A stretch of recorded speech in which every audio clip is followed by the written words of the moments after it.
Happy summer. It's finally consistently like 80 degrees up here where I am, so I'm so excited to be doing this look. This is my go-to everyday kind of simple summer makeup look. I wear some variation of this probably 5 or 6 days a week going to work unless I have a special event or a special occasion.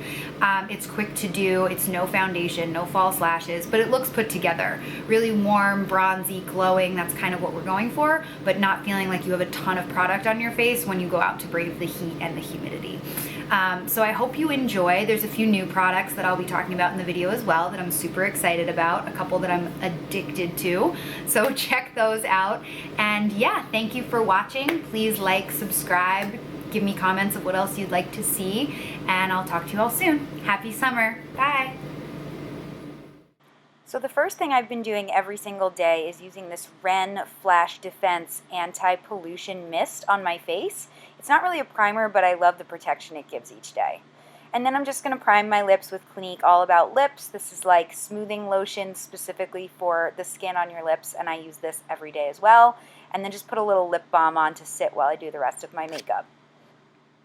Next is primer. So I'm going to use this Tarte Blurring Primer, and I just kind of, because it's a thick cream-like consistency, I just kind of warm it up between my fingers and then rub that all over my T-zone and kind of the under eye area where my pores are a little more visible. Because we're not using a lot of foundation, we need to smooth things out before we use lighter product.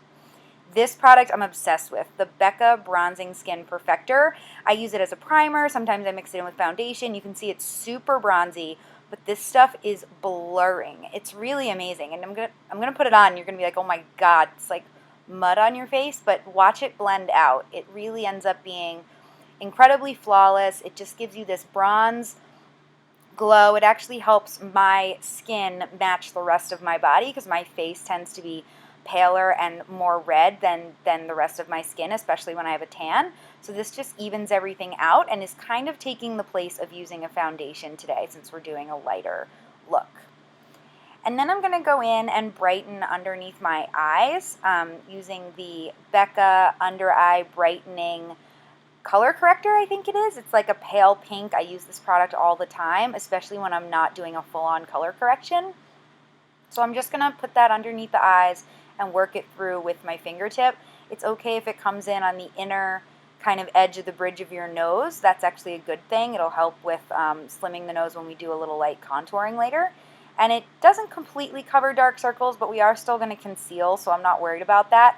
It just gives that under eye area some brightening, especially after we put on the Bronzing Skin Perfector. We really don't want the under eye area to be dark or heavy, so this helps ensure that our concealer will look bright and fresh. So you can see right there how much brighter it is on either side. And then I'm going to do a little concealer in place, again, in place of foundation. Some people may not need this. It really depends on your skin. But I have like broken veins and a little redness that I want to cover up in key areas. And the freckles on my nose. Everyone else loves my freckles except for me. And I'm going to blend it out with this tapered kabuki brush from Sigma. So really concentrating on those areas so nothing looks splotchy. You want to evenly disperse the product and blend it in with the edges of the area that you're concealing. I'm staying away from the center of my face. You can see I'm avoiding the middle of my chin because we're going to highlight there. But for now, it's just about blending so that everything feels seamless since we're not putting this product on the entire face. We don't want anything to look splotchy or patchy. It should just look well blended. So then I'm going to use the new Too Faced Born This Way concealer, which just came out. I've only purchased this one light shade. I actually think it's the shade Light. And I like how bright it is. Overall, like, I love the Born This Way foundation, so I really had high hopes for this concealer. And I like it. I don't know that I like it better than the Urban Decay Naked Concealer at the end of the day.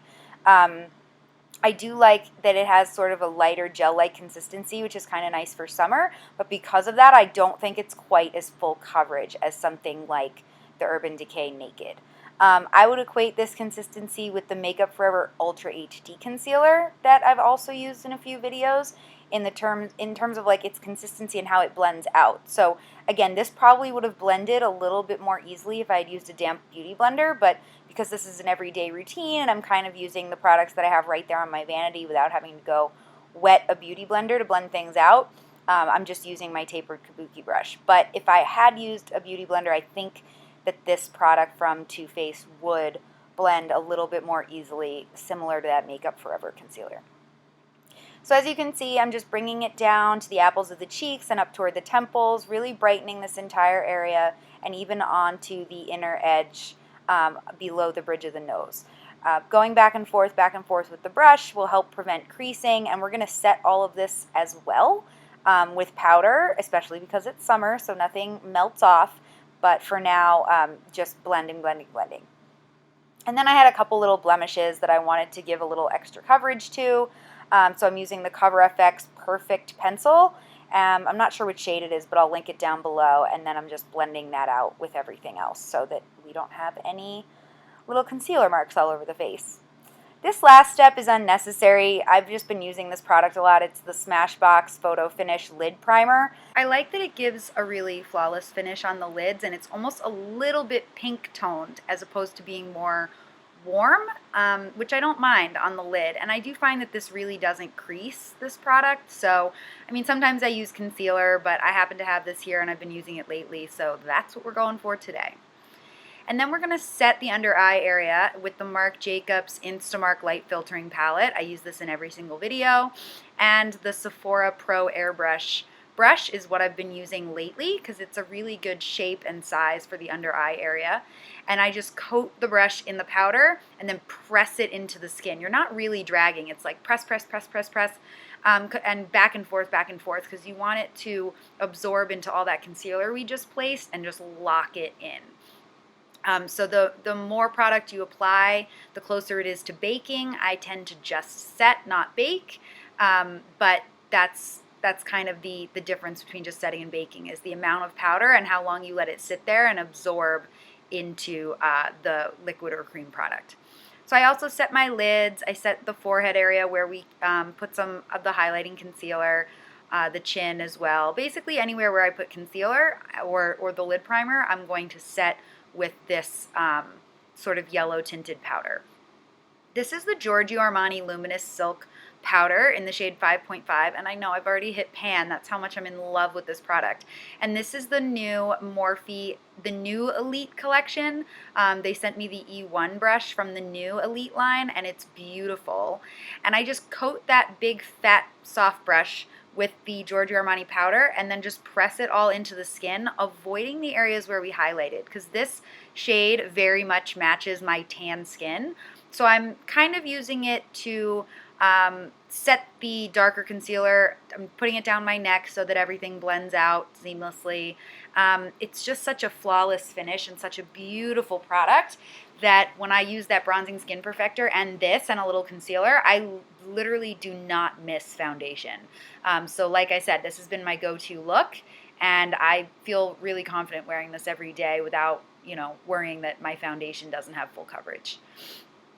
Then I'm going to go back in with this Morphe brush, I'll link the number below, and the darker shade from the Marc Jacobs palette, and just do a super light contour on my nose, just a nice fair line down either side, leaving a highlighted strip clean down the center, and then blend that out a little bit. I'll add a little bit to the front tip of the nose so you get that perfect little highlighted ball on the tip, and then just blend it up.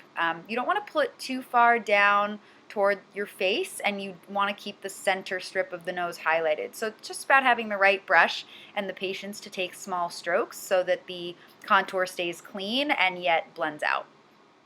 So then I always do a little bar across the ball of the nose to give it that turned up look. And next I'm going to take the Urban Decay, I think this is the Beach Bronzer in the darker shade. I'll link all of them below.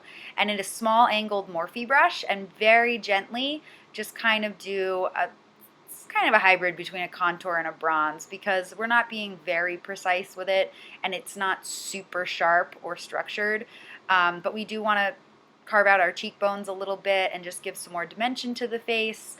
This is also a really nice shade for summer if you're if you're someone who tans well. They have a lighter shade too, which is good if you're fairer skinned. And then I'm going to take this big fluffy Morphe brush that actually does not have any additional product on it, and I'm just going to buff all of that out so that it's a little more blended and seamless and has more of a bronzing look than a full-on contour. So this just takes a little patience. Just buff it out. You're dealing with, you know, a powder that's sitting over other powders, which is the benefit of using that Giorgio Armani product before you go into bronze or contour. It just gives you a nice smooth canvas for other powders like the bronzer to blend over.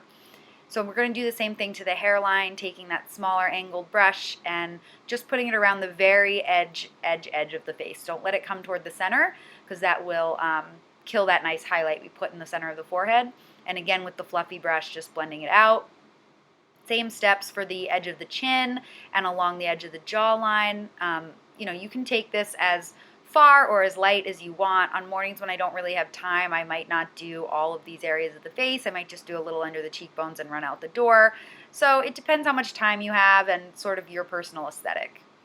And then we're going to set with this Nars Illuminating Setting Powder and a big fat Sigma brush, and just coat the entire brush in this illuminating powder, and then brush it over the entire face, everything we just did. So under the eyes, the cheeks, the chin, the eyelids, everywhere.